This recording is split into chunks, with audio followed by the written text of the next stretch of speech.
What's up, YouTube? Hope your summers are winding down without too much of those late August blues. I mean, for those of us in the working world at least, these 3 months aren't all that different, but still, there's vacations, there's more incentives to drink, and everyone's wearing less clothing, and people still kind of hold these months dear.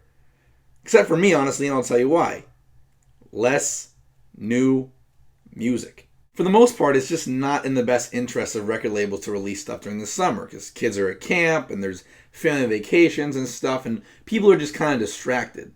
But once the kids are back in school and everyone's lives are shitty again and they need an escape, the real fun begins for music nerds. And this fall is shaping up to be so absurd that I'm actually really worried about how the hell I'm going to keep up. I mean, you can pray and pray for 70 porn girls to want to bang you at once, but I guarantee that when they actually show up, you will not have that kind of stamina.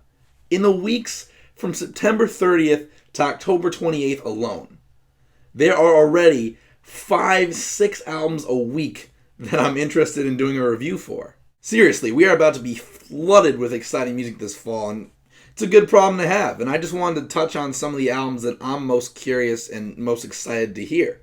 Of course, God knows how many more albums are going to be announced in the coming weeks, let alone drop out of nowhere. But hey, this is the best I can do right now. So in chronological order of release date, here are my top 15 most anticipated albums for fall 2016. First up is the new A Day to Remember record, Bad Vibrations, which is actually pushed back a couple weeks from its initial release date of August 19th. I haven't always been hugely keen on this band's music, but it all came together for me in 2013 with Common Courtesy, which was my literal album of the year that year. To me, they just simultaneously mastered the more hardcore and metal side of their sound and the pop-punk side of their sound, and it resulted in a fucking amazing record, and I'm just curious to see if they can follow it up. You can definitely expect a full review of this one. Next up is the 10th studio album from Wilco, which is due out September 9th. It's called Schmilko, and I'm hoping for something that's at least on par with their last record, Star Wars, which, quite honestly, is the first music I've gotten into from the band since, I listened to their self-titled record early on in high school. And so far, the second single from this album, If I Ever Was a Child, is one of my favorite tunes right now, so I'm hoping for the best with this one. So psyched for this new Mac Miller album, The Divine Feminine.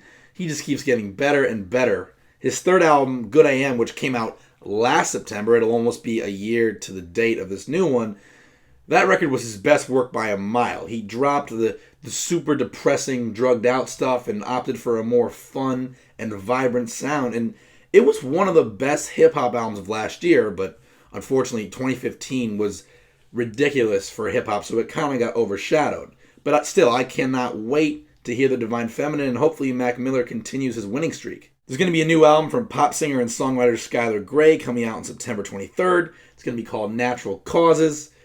Love her voice. Listened to her last album, Don't Look Down, a lot when it first came out back in 2013. But looking back, it hasn't really aged all that well for me. But still, I'm interested to see how she's grown in the 3+ years since that record. Album number 3 from Boney Vera is incoming on September 30th. And after 2 studio albums that are equally beloved for different reasons, I'm just curious to see where Justin Vernon and co. are going to go with this one. Since their second album came out, the self-titled one, the indie folk thing has just gotten so obnoxious and so watered down that I'm really hoping to hear the genre re-energized a bit by a new record from one of its leaders. The new Danny Brown album, The Atrocity Exhibition, that will also be dropping on September 30th. And it does kind of bother me that it has the same exact title as that Exodus record with Rob Duke singing, but I guess it's 2 different worlds, so whatever. Danny Brown is one of my favorite rappers right now. He's made the shock rap thing so much more interesting, mostly just because he's a legitimately skilled MC, and he also rhymes over some fairly unorthodox production. So, in general, just high anticipation for a new Danny Brown project. The new Opeth album, Sorceress, is also coming out on the 30th. One of my favorite bands ever. Always on the edge of my seat waiting to hear what stylistic evolution is coming next from these guys. And especially after their last album, Pale Communion, I'm kind of at peace with the fact that I may never hear old school Opeth again, and at this point I'm just excited to hear new music from these guys. Yellowcards' final album as a band before their retirement, that's coming out on the 30th as well. My favorite pop punk band ever probably, but I really was not too crazy about their last record, Lift to Sail. I thought some of the stylistic experimentation fell flat, so I'm just hoping to see them go out with a bang as opposed to a whimper. The fifth Alter Bridge album, The Last Hero, is dropping on October 7th. Really looking forward to this one, especially after their last album, Fortress, was in my top 10 albums of 2013. I thought by meddling up their sound a bit, the music as a whole really benefited, and I'm hoping for more of the same, quite honestly, on this new record. So far, so good with the first single, Show Me a Leader. On the same day as Alter Bridge, we're being graced with new Meshuggah. The first single from this record, in case you haven't heard it, it's called Born in Dissonance, and it is crushing. And I actually heard from someone who was recently at a listening party for the record in New York City, told me it's fucking incredible, so cannot wait to check this out when it drops. Finally! We're getting new music from Empire of the Sun. I cannot tell you how much partying and good times I have had to their last record, Ice on the Dune. We're finally getting some new music. There's 2 singles out there right now that sound promising, but I'm going to hold off for the full LP. Another metal record that I am dying to hear is the self-titled debut from Serpentine Dominion, which pairs Adam D from Killswitch Engage with George Corpsegrinder of Cannibal Corpse and the mighty Shannon Lucas on drums.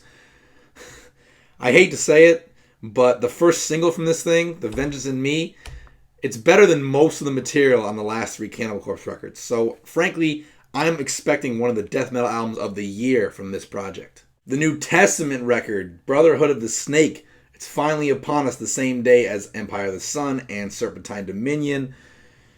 The title, Brotherhood of the Snake, has been floating around the internet for what seems like a fucking eternity, so I'm just excited to finally hear the record.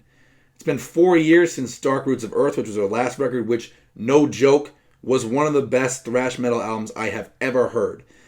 I'm not necessarily demanding that level of quality again, but I need another great new thrash record, and Testament is the band. One of my all-time favorites, Dark Tranquillity, is releasing their 11th studio album, Atoma, on November 4th.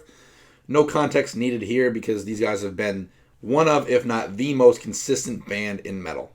And, last but not least, a new Metallica album. I can't believe I'm saying those fucking words.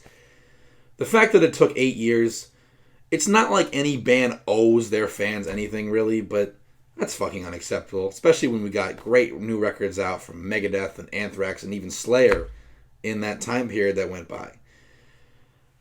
I'm hoping it's good. I'm going in with fairly low expectations, but we'll see. So there you have it. 15 of the 20 gazillion albums that I'm excited to hear this fall. Shout out to Korn too, and Dark Throne, and Dillinger, and everything I didn't get to touch on this video. Get ready for an insane few months, guys. I'm going to be really fucking busy on this channel. As always, thanks so much for watching. Be sure to subscribe, leave a comment, or shoot me a message so we can continue to talk music. And I will see you guys soon.